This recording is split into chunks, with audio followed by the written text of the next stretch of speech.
Maine's rugged coastlines, deep forests, and hidden lakes hold more than natural beauty.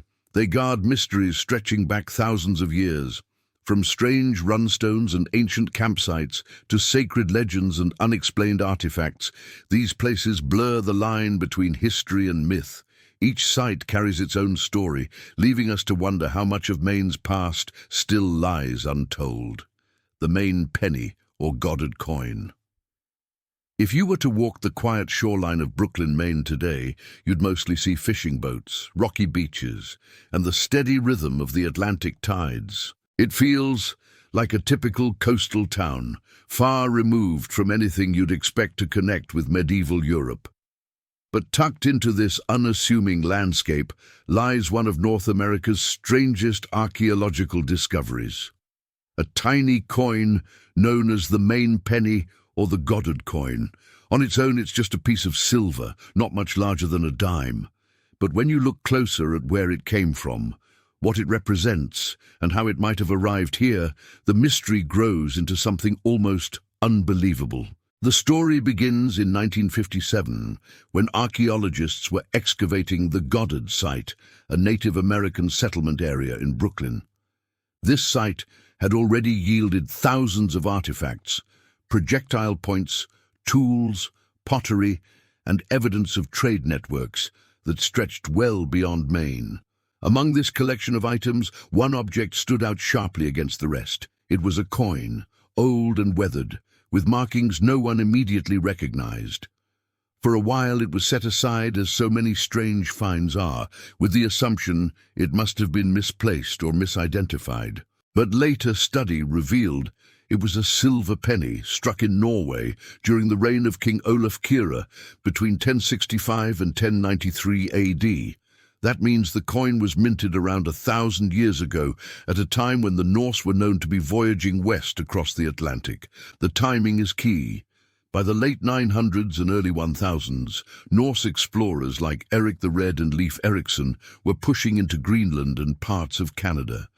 Archaeological digs at Lofo Meadows in Newfoundland have proven that the Vikings made landfall in North America. But those settlements were relatively short-lived, and there's no accepted evidence that they ever traveled as far south as Maine. So how could a coin from Norway find its way into a native settlement on the Maine coast? One explanation often raised is trade. The Native Americans who lived at the Goddard site were active traders. Archaeologists have found evidence that goods from faraway places made their way into Maine through vast exchange networks. Items like copper from the Great Lakes, shells from the south, and stone from quarries hundreds of miles inland all ended up here. It's possible, then, that the coin traveled hand to hand, moving through these networks long after its minting, eventually landing in the soil at Goddard. This idea doesn't require Vikings to have personally stood on Maine's shores. It simply means that something they once carried entered the web of trade that connected indigenous groups across the continent. But that explanation raises its own questions. Why would a coin be valuable to native traders who had no use for currency in the European sense? Was it treated as an ornament, a shiny piece of silver used for decoration? Or was it traded by weight of metal rather than as money? And if it was so easily passed along, why have no other Norse objects turned up in the region? The Maine Penny remains the only confirmed Viking-era artifact ever found in the United States. That makes it either incredibly rare evidence of contact or a puzzling out-of-place object that somehow slipped through the cracks of history.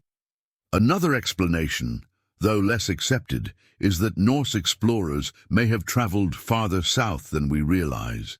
The sagas, those old Icelandic stories, describe voyages to lands beyond Greenland, places with forests, grapes, and fertile soil. Some historians have speculated that these stories might describe areas of New England. If Norse explorers sailed down the coast, they could have landed in Maine, perhaps briefly, leaving behind a token like this coin. But there is no firm archaeological proof of such a visit. Unlike Newfoundland, where remains of Norse structures and tools clearly mark their presence, Maine has only this one coin. One object alone is a thin thread on which to hang the weight of an entire theory. Skeptics have also raised the possibility of a modern intrusion. Could the coin have been dropped by a collector long after the time of Olaf Kjær and then accidentally mixed in with the site's ancient layers?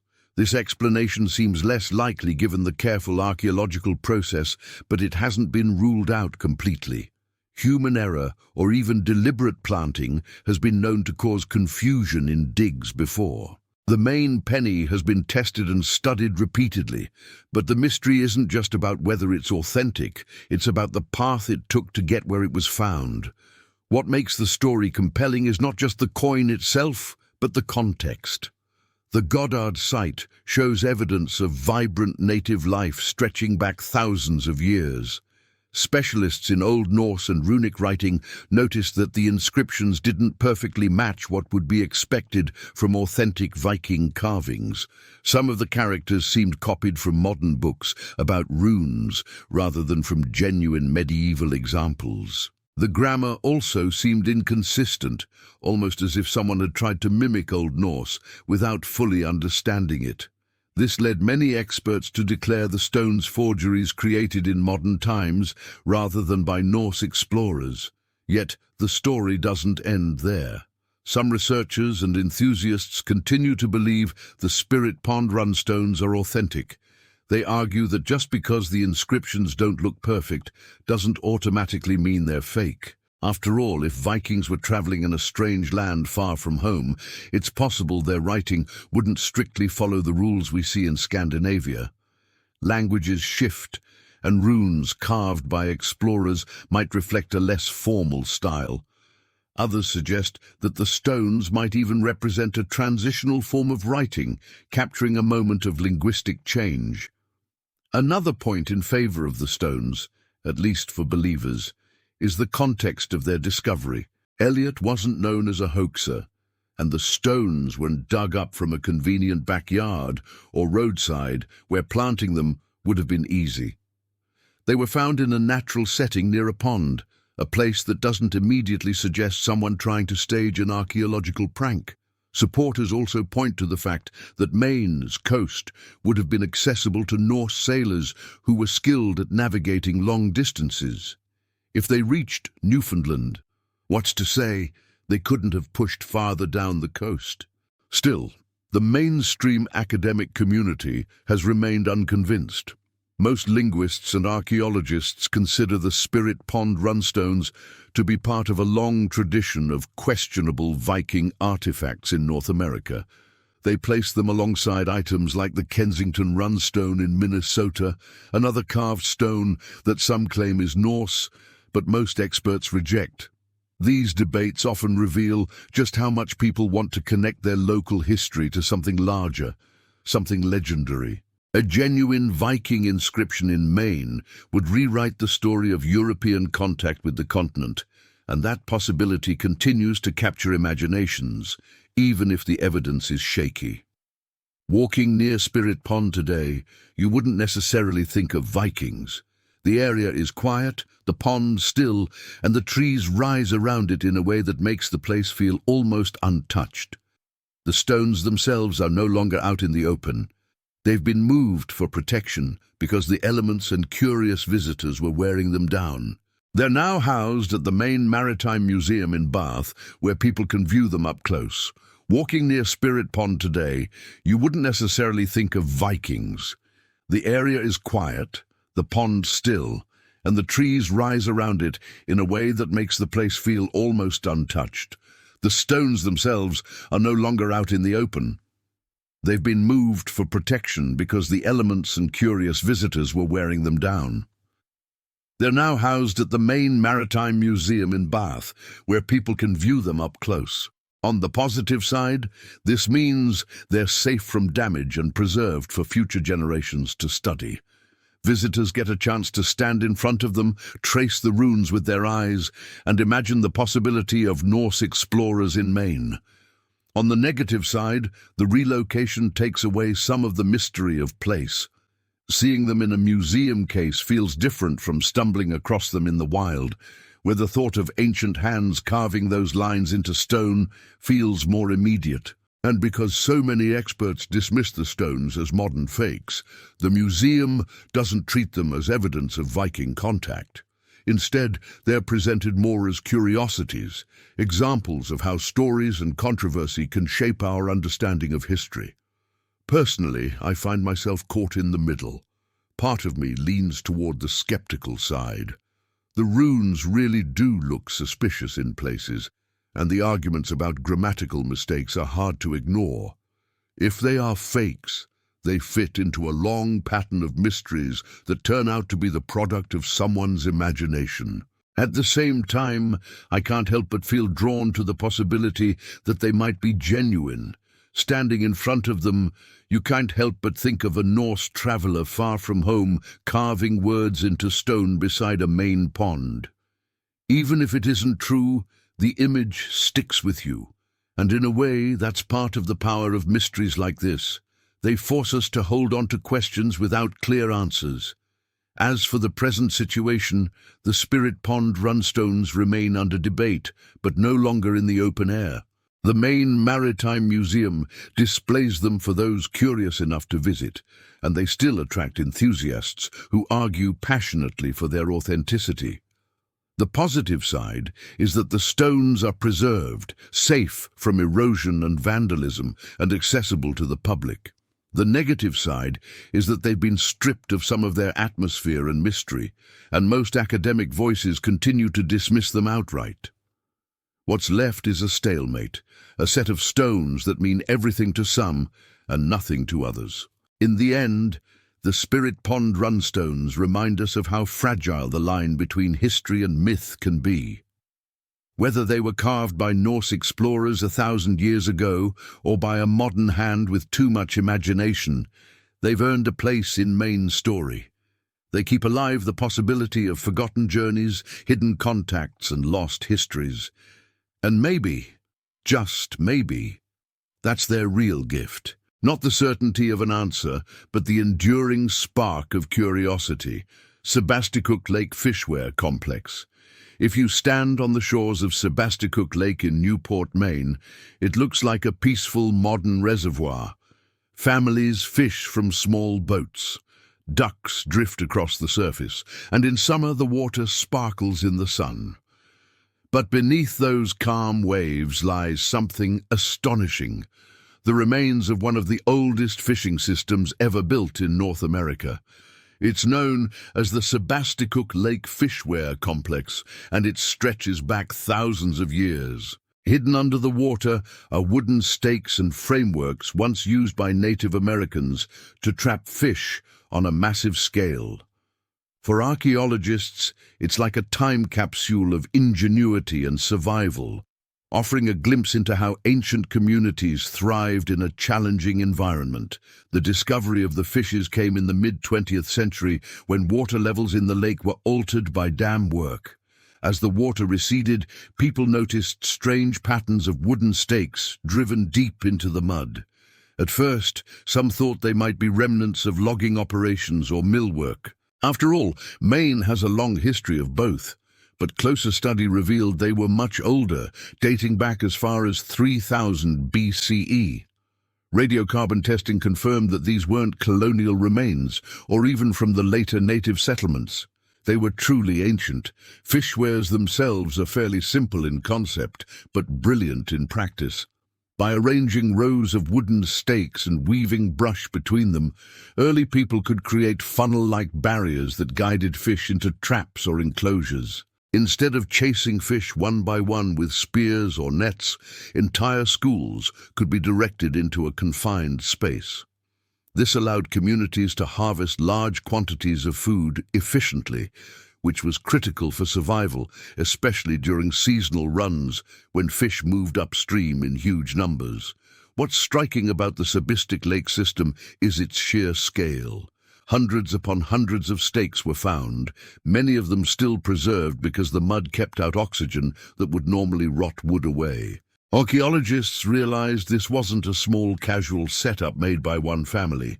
It was a coordinated effort, likely built and maintained by groups working together. The construction shows planning, cooperation, and knowledge passed down through generations. It wasn't just a tool, it was infrastructure as vital to the people then as a bridge or road is to us today.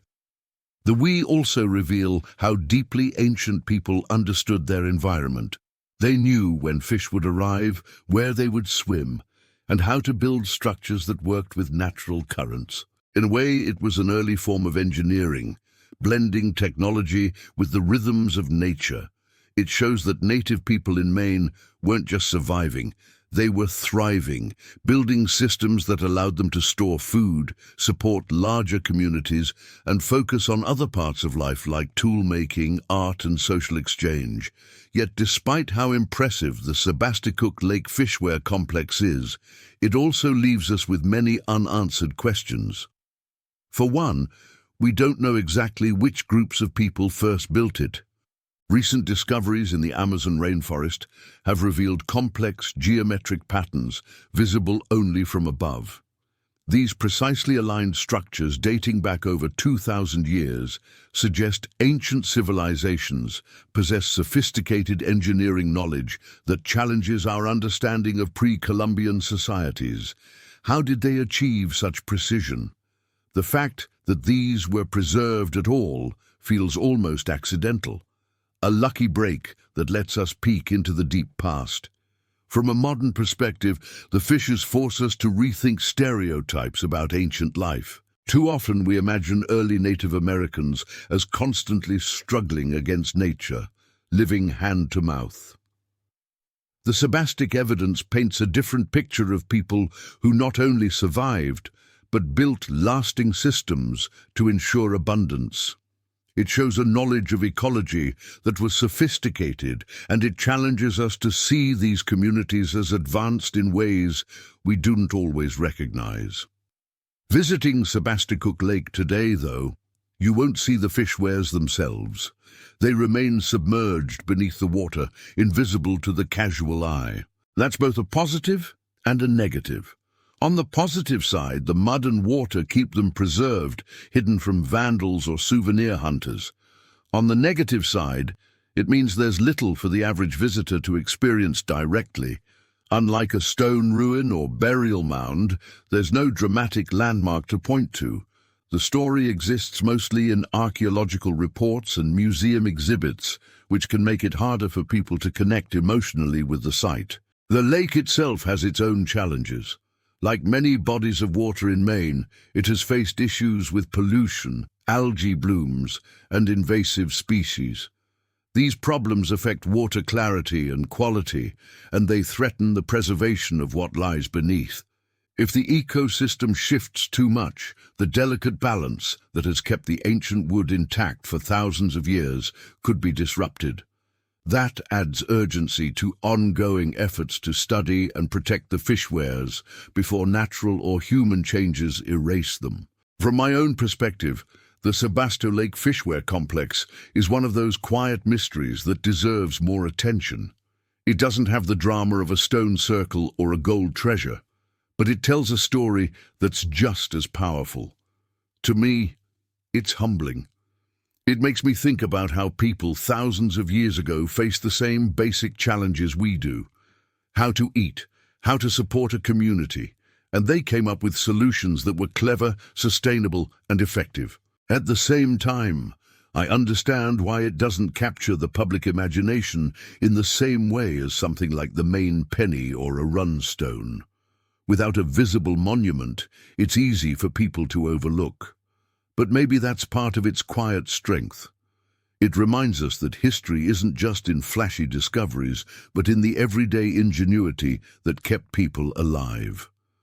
As for the present situation, Sebasticook Lake continues to serve as both a natural resource and a reminder of deep history. On the positive side, local efforts to improve water quality are ongoing, and awareness of the archaeological treasures beneath is growing. The Maine Archaeological Society and other groups have worked to document the fishweirs so their story isn't lost. On the negative side, the lake's environmental struggles and the invisibility of the site mean it risks fading from memory. Treated as just another fishing spot rather than the home of one of the oldest engineering projects in North America. In the end, the Sebasticook Lake Fishweirs complex stands as both a mystery and a lesson. We don't know exactly who built it first, how many generations relied on it, or how it fit into the larger network of ancient life in New England. But we do know it represents intelligence, cooperation, and resilience. It shows that thousands of years ago, on the same shores where people now cast fishing lines for recreation, communities were building the foundations of survival in ways that still impress us today. And while the wooden stakes may stay hidden underwater, the story they tell rises above the surface, urging us not to forget. Vail Site. In the far north of Maine, where the forests thicken and the land feels almost untouched by time, there lies a site that quietly reveals one of the earliest chapters of human life in this region, known as the Vail Site. It doesn't look like much to the casual eye. There are no ruins, no stone walls, and no monuments standing tall. Yet beneath the soil, archaeologists uncovered evidence that pushes human history in Maine back nearly 13,000 years. To put that in perspective, people were camping and hunting here, while glaciers still lingered in parts of North America. That kind of time frame is hard to wrap your head around. It means the Vail Site belongs to the very earliest wave of Paleo-Indian settlement on the continent. What made the discovery so striking was the scale of the occupation. In the 1970s, when the site was excavated, researchers found not just a handful of artifacts, but a full campsite spread out across an ancient glacial lake bed. There were at least 8 separate areas where families had built shelters, lit fires, and prepared food. Alongside these living spaces were hundreds of stone tools, the kind of sharp, fluted spear points that Paleo-Indian hunters are famous for. The sheer number of them suggested this wasn't a one-time stop, but a place people came back to season after season. The Vail Site is most closely tied to the caribou. Archaeologists believe this was a major hunting camp, perfectly placed to intercept migrating herds as they moved across the open landscape that once stretched here. You have to picture Maine at that time, not as dense forest, but more like tundra, sparse trees, sweeping fields, and long views of herds moving along the ridges. Hunters at Vail would have had to be highly skilled, tracking the animals, setting up ambushes and coordinating hunts that involved dozens of people. The tools they left behind tell that story. Fluted points were designed to pierce deeply into tough hides, and their precision is still admired today. Holding one in your hand, you'd see the same sharp ridges and careful shaping that speaks to both craftsmanship and survival. What we can't see as clearly are the human details. Who were these people? How did they speak? What stories did they share around their fires? The artifacts give us only glimpses. The 8 campsites hint at family groups working together. The fire pits show they cooked their meals here. The stone flakes scattered around suggest younger hunters or toolmakers learning by practice. It's an outline of a community frozen in time, but without the voices to fill in the lines. Another mystery is where these hunters fit in the broader story of migration. The tools at Vail connect to the Paleo-Indian traditions seen in other parts of North America, including the famous Clovis culture, but they aren't identical. Some points from Vail show a distinct style, suggesting that these people were already adapting, shaping their technology to fit their environment. That matters because it shows cultural diversity at an early stage. Instead of one uniform way of life spreading everywhere, people were experimenting, creating regional traditions suited to their own landscapes. I think what makes the Vail Site compelling is how ordinary it looks today. If you walk there now, you'd see forest and quiet water, maybe the rustle of animals in the brush. Nothing about it screams ancient history, and yet beneath that surface, some of the earliest footprints in Maine were made. It reminds you how much of human history is hidden, waiting quietly for someone to look closely enough. There are positives about what the site has given us. It proved that humans were in northern New England far earlier than many had assumed. It showed that Paleo-Indian hunters weren't just wanderers, but had organized strategic ways of living tied to specific landscapes.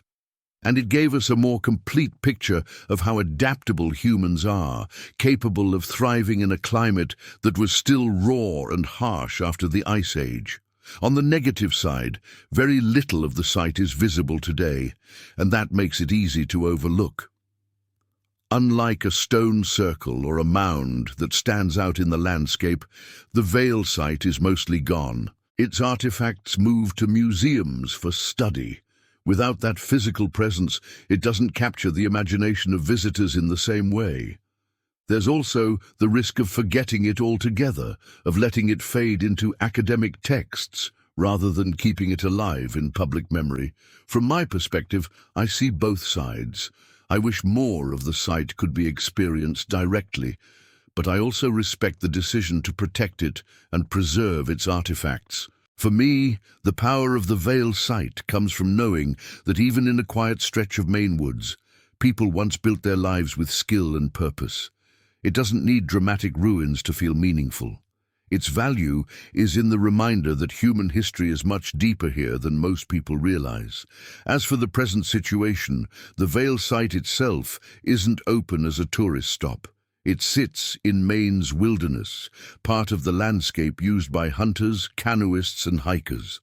The good side of that is that it remains relatively undisturbed, protected by remoteness. The downside is that without interpretation or access, it risks being forgotten outside of archaeology circles. Still, the story endures through the artifacts kept in institutions and the research that continues to shape our understanding. In the end, the Vail Site may never be a popular destination, but its quiet presence carries a weight. It shows that even in the toughest conditions, people were here carving out life on the edge of an ice-scarred world. And when you stand in those woods today, it's humbling to realize just how far back that story goes. Pamola. High in the wilderness of northern Maine, where the forests stretch endlessly and the winds sweep over rocky summits, there is a mountain that has stirred awe and fear for centuries. Mount Catahadian, the state's tallest peak, is not only a natural landmark, but also a spiritual heart of Wabanaki legend. At the center of these stories is Pamola, a fearsome spirit who guards the mountain. He's described as part man, part moose, and part bird, a creature with a human body, the head of a moose, and the wings and talons of a giant bird of prey. It's a strange and unsettling image, and it carries a message. This mountain was not meant to be taken lightly. For the Penobscot people, Pamola wasn't simply a monster. He was a powerful being tied to the land and sky. He was believed to control storms and the harsh weather that often lashes Catahedon.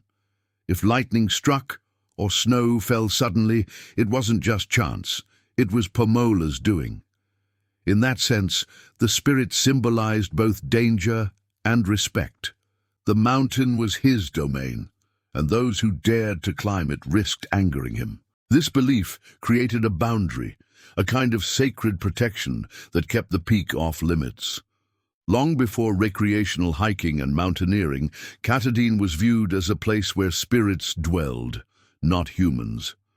When you think about the setting, it makes sense why such a legend took shape. Catahedon rises abruptly out of Maine's forested landscape, its granite ridges often cloaked in cloud. Storms can appear suddenly, even in summer, and the weather is unpredictable. To a people living close to the land, it must have seemed natural to explain these dangers through a guardian spirit. Pamola wasn't just a warning. He was an embodiment of the mountain's raw power. The legend also shaped behavior. The Penobscot avoided climbing to the summit, considering it taboo. Even venturing too close was said to bring bad luck. At the same time, Pamola was not entirely seen as an enemy. Some stories describe him as a spirit who could be approached, even bargained with, though always with caution. There are tales of hunters who sought his favor, asking for success, but these interactions were rare and dangerous. In a way, the legend reflects a balance. Humans could live in the shadow of Katahdin, but the peak itself belonged to something greater. As European settlers and later American explorers arrived, they heard these stories and recorded them, though often in simplified or distorted ways. Pima's image became part of Maine folklore, sometimes treated as a scary campfire tale, other times as a symbol of the wilderness itself. In the 1800s, when writers like Henry David Thoreau visited Katahdin, they too remarked on the aura of the place. Though Thoreau described it in terms of sublime nature rather than spirits, he was sensing the same power that had inspired the legend. Today, Pamola lives on in more than just stories. His name has been given to trails, shelters, and even a brewery. Hikers who tackle Katahdin often hear about him, usually framed as a local myth, a colorful piece of history to add to the experience. But there's still something unsettling about the idea. When you stand on the peak, and the wind tears past you, the cliffs drop away sharply, the weather shifts in minutes, and you can feel exposed in a way that makes the legend seem not so far-fetched. The mystery lies in what Pamola represents. Was he ever thought of as a literal creature, or was he always a spirit, a symbol of the forces people couldn't control? That's hard to pin down. For the Penobscot, the line between the physical and the spiritual wasn't the same as it is in modern Western thought. Spirits were part of the landscape. They weren't myths in the sense of distant stories. They were present, real, and active. Pamola then was less about belief in a monster and more about recognition of power. There are positives to the way this legend endures. It keeps alive part of Wabanaki tradition, reminding people that Katahdin was sacred long before it became a state park or a hiking destination. It also gives visitors a sense of humility. The mountain isn't just another peak to conquer, but a place that demands respect. From my perspective, I think Pamela's story deserves to be taken seriously. Not literally, perhaps, but seriously, as a reflection of how people understood their world. Standing on Katahdin, you can feel why such a legend grew. The mountain dominates the horizon, unpredictable and untamed. If you've ever been caught in a sudden storm up there, you know the feeling of being at the mercy of something much bigger than yourself. I don't see Pamola as a monster to fear, but as a reminder that humans aren't the masters of every place. Some landscapes still belong to the wild. As for the present situation, Mount Katahdin is now part of Baxter State Park, carefully managed to balance conservation and recreation. Thousands of hikers make the climb each year, tracing routes that cut across the rugged ridges. On the positive side, this protects the land from development, keeping the mountain wild and accessible for future generations. The negative is the sheer number of visitors, which puts strain on trails and erodes some of the solitude the place once had. For the Penobscot, Katahdin remains sacred, and there are ongoing efforts to honor that connection. The legend of Pamola lingers in this balance, hovering between cultural heritage and outdoor adventure. And when the clouds gather suddenly around the peak, it's easy to imagine the Great Spirit still watching, reminding us that not every summit is ours to claim without consequence.